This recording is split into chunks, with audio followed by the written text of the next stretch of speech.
Lagos, Nigeria's biggest economic powerhouse, has politically been under the influence of one group of players since Nigeria's return to democratic experience on May the 29th, 1999.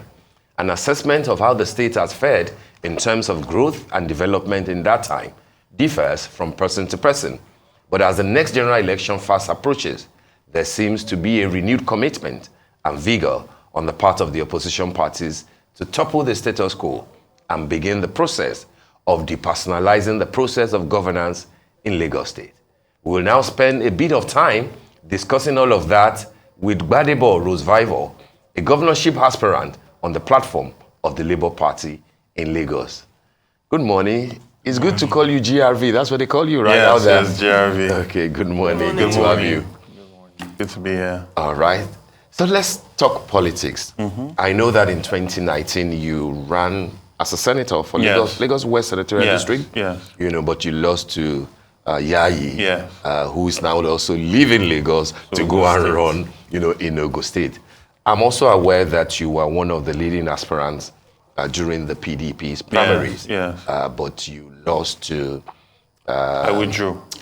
Sorry? I withdrew. You withdrew, exactly. Okay, you withdrew. That's hours before, actually. Just hours before the primary was announced. Yes. That's my point. What happened? 5 people stepped down. I think it was only Dakova. Yes. Is that correct? Yes.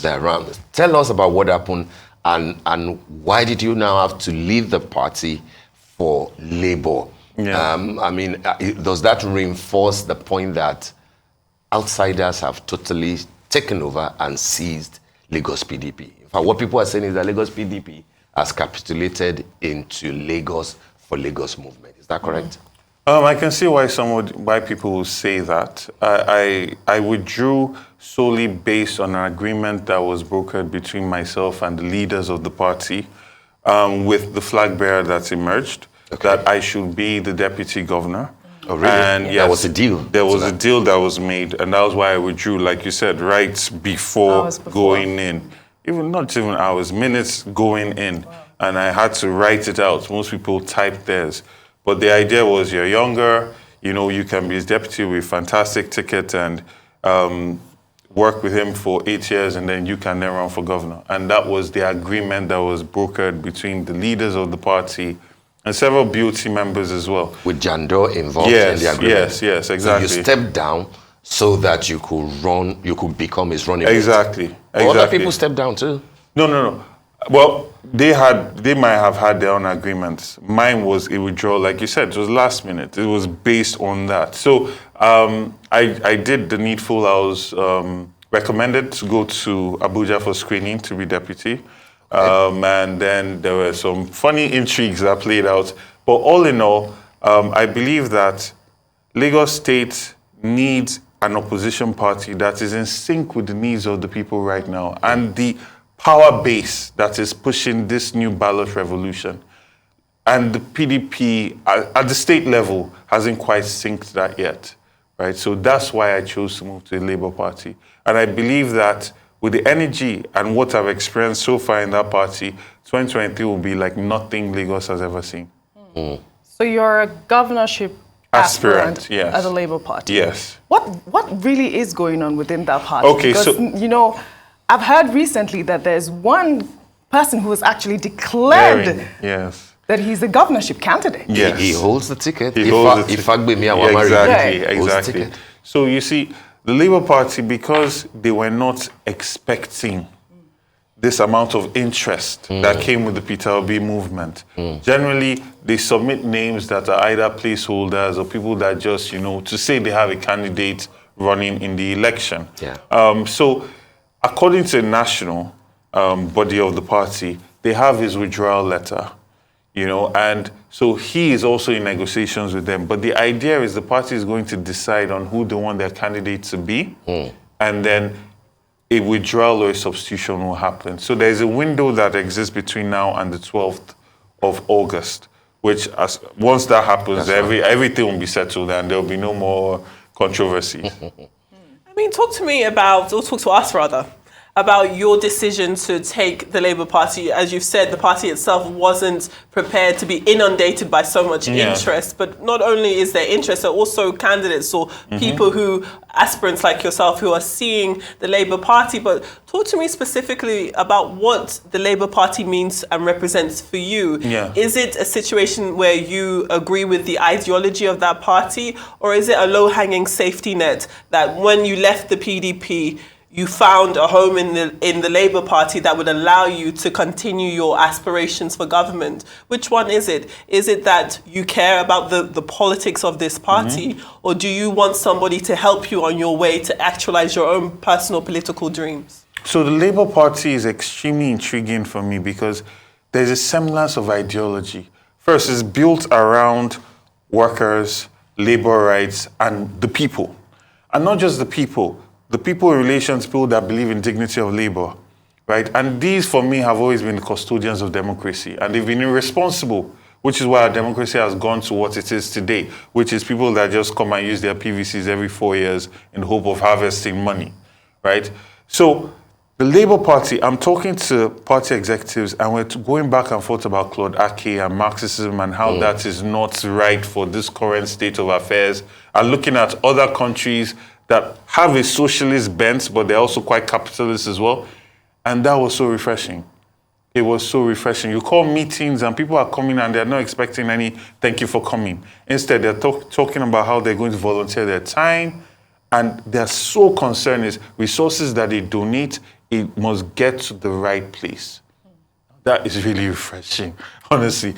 And also, the youth are tired of the status quo. They're tired. They're tired of PDP, APC. The conversation now is, we want something that has integrity. We want something that is clean. We don't want to have to close our eyes to understand that this person might have been a drug dealer at a point, or this person was corrupt, but he has the money, he has the thugs, he has the network, so we are going to vote for him. The question now is about not the 1 year of your popularity or popularity contest, is how can you govern? Because in 2015, the whole conversation was about, even if he brings a NEPA bill, we'll vote for him. We don't care. But now you have to do 8 years of bad governance that has literally ruined this country. So the conversation has changed, and it's very refreshing to see a group of people that care so much about a brand of integrity, a brand of intelligence and cerebral capacity, and a brand of empathy. And these are things that I feel are most important in leadership for a country to move forward. Okay, GRV, if Barrister Ifagbemi Awamaridi agrees to relinquish the tickets that he holds as of today, you are aware that his name is on the INEC. Is on the INEC thing. Yeah. If he agrees, as you were alluding to the fact that he had a letter saying that he will withdraw, what are your chances of picking the ticket? I'm asking because I'm aware that the Labour Party at the highest level is still in talks with a good number of Lagosians that they think, stand a good chance of winning an election. I'm aware, that, the internet was awash with the news of them speaking to former Governor Akinwumi Ambode. Exactly. But who has consistently said that he's an APC member and that he will work for the success of APC at both the federal and state level. I'm aware that there are a few other names that have been mentioned. Femi Otedola, for example, Fola Adeola, for example. What are your chances? And will you remain with Labour if you fail to pick the ticket? As of today, I'm a major frontrunner for the governorship candidacy. It's obviously going to be the party's decision. But I'm a major frontrunner, and that's something I'm confident about. In relation to whether I get the ticket and remain, I feel that for the last 6-7 years, I've advocated for people getting involved. I've advocated for the working class to get involved. And I feel that this is the birth of a new voter demographic, which is so desperately needed in Lagos and in Nigeria as a whole. And it's something that I'll be very happy to shepherd. And that is something I'm going to work on. So I will definitely stay in the party. Moshood Salvador is also there now. And that he also comes with a bit of some clout. Having been in PDP and then gone to APC. Yeah. It's now with Labour, is also targeting the same ticket. Yeah. What are your chances against him? Again, like I said, I'm a major front runner. You're a major front runner. There's also Babatunde Gbadebo. Yeah, Gbadebo. BOG is saying that if you need me to run, bring money. Labour Party, Labour Party is a beautiful bride. If that window was open any further, I'm sure even more prominent people will come to try and get the tickets, right? But like I said, I'm a major front runner, and I expect, by God's grace, that I will be announced as a candidate. Yeah. But the main issue for me is the second question, which is working to ensure that these new people that their hope has been kindled, they are shepherded through this process. You know, they have beacons that they can look to and say, I'm going to get involved. Because in Lagos State, voter participation is between 12 to 16% of 6.2 million registered voters, now getting close to 7 million. That's correct. So you find a situation where almost 80% of people that supposedly have their voters' cards are staying at home. Voter apathy. And it's a reflection saying that we don't believe in this process. We're not excited about the type of candidates that are coming forward. So I'm very excited to push those numbers and get people that believe in quality governance to come and make their voices heard. And by so doing, also with the Electoral Act that has been passed, you have a situation where people's voices are actually going to be heard. So we've seen it in the last 2 election cycles. So I'm looking forward to seeing the true will of the people expressed in this next elections. Yeah. Well, why do you think, sorry, Oji, just a quick one. Why do you think that Awamaridi himself can't be the candidate of Labour? He was the candidate for the party during the 2019 elections, and he's been tenacious. He will put up the argument that when nobody was there, I was the one carrying the whole thing on his head. And have you had a one-on-one with him? Oh, yes. We spoke for almost 3 hours. And I'm sure if I know his system going, we'd have talked for another 2. He's a wonderful man. He's putting a lot of energy into the party. He supported the party. He's taking the APC to court, and he was persistent through it all. Like I said, the ultimate decision lies with the party. I'm a newcomer to the party, so I'm not going to be talking down on anybody in the party. The ultimate decision lies with the party, and I'll work and support whoever emerges. You have quoted statistics, and you've talked about this whole change and a new movement and hoping that people want a new Lagos. Yes. But as you know, and as you heard in my introduction, the APC for 23 years, has had Lagos under their belt. What are you going to do? What is the party going to do differently to make sure that they get that ticket? Like I said, the wind is pointing in a direction right now, and it's pointing in a direction of youthful involvement. It's pointing in a direction of leadership with integrity. Even ideology is starting to form now. And I feel that marrying with the fact that now votes are transmitted directly from the polling units to the server, and elections can be called so much quicker. That's right. When I contested in 2019, almost 4 local governments that I won in were held back for almost 2-3 days at the LG Collation Center. You cannot do that anymore, right? So now... With the Electoral Act. With the Electoral, you can't do that anymore. So people are finally going to start to see what actually happens on election day in Lagos State. Because when you're looking with all this 20 years that APC has held this country and held this state, and people feel, oh, they're so strong, they're so this, they're so that, you have 16% voter turnout, combination of the APC and PDP. So clearly you're not doing that great. And if it was more of a 90% turnout, then one would be worried, like, people are really buying into this, but they're not. And that is going to change this time. So what we're going to do is a lot of voter sensitization. We're going to do a lot of door-to-door. We're going to connect in ways that has never been seen before, because the youth are the ones driving this, this process. So it's going to be a David versus Goliath. We're not trying to, like the APC situation versus PDP. PDP tends to always try to out-Goliath. We're going to come as David with all our own strengths and things that allow for us to be able to make impact and build our structures around that new energy and innovation.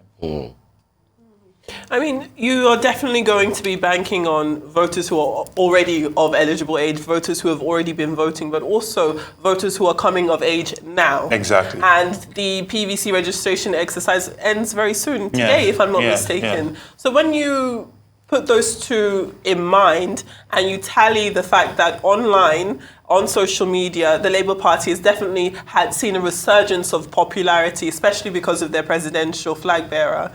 Do you have any worries that perhaps that level of popularity in the online world won't translate to actual votes in the real world? Okay. So the way I see it is, I'm networking at the grassroots level as well as online, right? Most of the things that I post online are taken from the ground, right? And the love that I'm experiencing in relation to the Labour Party and the presidential candidates is something that you cannot buy with money. The people that have their voters' cards that don't participate in elections, they are ready to come out and vote. The people that go to work, you know, the working class, they are ready to come out and vote. They've seen a candidate that reflects their ideal of what they want in a leader. And they're really tired of 6.5 dozen, right? So they have a champion now that they're going to come out and vote for. And now more than ever, especially after the Austrian elections, they're starting to see that votes count. And our voice will be heard. We just need turnout. So all our work is to encourage them to come out in mass, shepherd that whole process, and make sure that their wishes come true. Okay, GRV, 2 questions from me. First, a lot of people know, or shall we say, they think that you are Uncle Bode George's boy, that you are his favorite, you know, while in PDP. Do you have his blessing to leave the party, since he's still like the godfather of the party? I'm not aware that he has, you know. If I was his favorite, I'll be governor. So are you saying that he picked Jando over you? I mean, see, the whole emergence of a candidate is not just down to one person. It's down to multiple actors. It's down to also what is sold to them, right? You find that the PDP sort of gets itself into situations where there's somebody that comes from the outside and merges the candidate, and then there's all the issues with the people that were in there that have been sustaining the party and all of that. So I left the PDP with the blessings of all my leaders. It was not a disgruntled move, because 20 local government chairmen came out and endorsed me to be deputy governor. It was in papers. That is historic, because of all the infighting and the divisiveness in the party. For 20 of them to come together and say, this guy should be the person. BOT members said, this guy should be the person. And then the candidate decided that, you know what, he has his own idea of where he wants to go. So you cannot bench somebody like me based on your own personal preferences, especially when there's been an agreement and you want to go against that. So we want to create a Lagos that will serve the people. And we feel that Labour Party is the best platform to achieve that. Now, what is your relationship with Jando? I didn't want to sidetrack that. Yeah. There is no relationship. I mean, what's your relationship now with him that he has picked Funke Akindele as? There is no relationship. I don't know him. I did not know him before he came to the party. We have no mutual friends. We don't. Our networks don't interact or link. I wish him the best. But we'll see on the field, by God's grace. Okay, so on the field, it won't just be Jando and Funke Akindele that you'll be facing if you pick the ticket. The incumbent, Babajide Sanwo-Olu, will be there. Oh, yes. We may not know who his deputy will be now, because we are hearing, you know, rumors that, you know, no name has been sent as his running mate. You know, Dr. Hamzat, it might be somebody else. We're hearing of Mrs. Jaji, who is the current SSG. But that's not where I'm going. Where I'm going is there will be Sanwo-Olu on the ballot. There will be Jando on the ballot. Wale Oluwo, who aspired to be the candidate of the APC, is now the candidate of the Boot Party. Yes. There is Funsho Doherty, yes, you know, ADC. for ADC. You know, there are a few other people. What are you? And outside of the incumbent, the message that all of them seems to be preaching is to take Lagos away from the hegemony of Asiwaju Bola Ahmed Tinubu and to bring in the youth. Yes. Why would you think that the youth will prefer you and not a Jando, Funke Akindele ticket, or a Wale Oluwo, or even the incumbent who seems to, be a good-lucky guy, but then the NSAS issues are still... Oh, yes. So let's start with that. The NSAS issues are still very ripe, and there are going to be repercussions for that at the ballot box. There's no gainsaying saying that. So for me, in relation to all the others you've mentioned, my main task, by God's grace, when I emerge as candidate, will be to create a coalition, right? There has to be a coalition that goes directly against the APC. And the fortune that I have is, having been in the PDP and have so many personal relationships with people in the PDP, that will not be a difficult thing to achieve with the party structure. And then people like Wale Oluwo, fantastic gentleman, this is somebody that believes that Lagos State should be taken, Lagos State should be run better in favor of the people. These are people that will easily be able to sit down with and come to terms to create a coalition.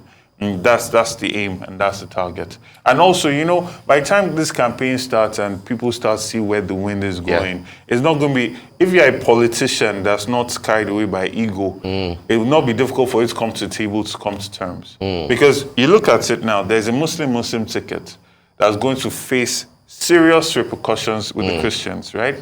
You have the NSAR situation, you have the youth situation, you have the non-indigent situation, right, in Lagos State that have been unfairly targeted by this particular government. Every time you have the Oba of Lagos in 2015 threatening that they will be drowned in the lagoon. You have, after the presidential elections, they go lock up their shops. Yeah. You have Iyalojas and Babalojas are constantly taxing them without any proper benefits that accrue from such taxation. So they are going to come out because they have a champion now. So once this thing starts and people start to see these major groups, where they're going and where they're leaning, it will not be difficult to come to terms for a coalition. Just in 10 seconds, do you have an idea of who your running mate might be, given what Jando has done with the disruption of Funke Akindele? I'm very glad you added that last part, because I would be a very big hypocrite to go and be imposing a deputy governor on a party that I just joined. So I'm leaving that to the party to come up with. Recommendations can be made, and then the party ultimately will decide, because on that ticket there must be somebody that they see that represents their interest. Absolutely. Thank you very much. Thank you. Gbadebo Rhodes Pleasure to be Vivour. here. Thank you. This went by really quickly. It shoots by, it really does. All right.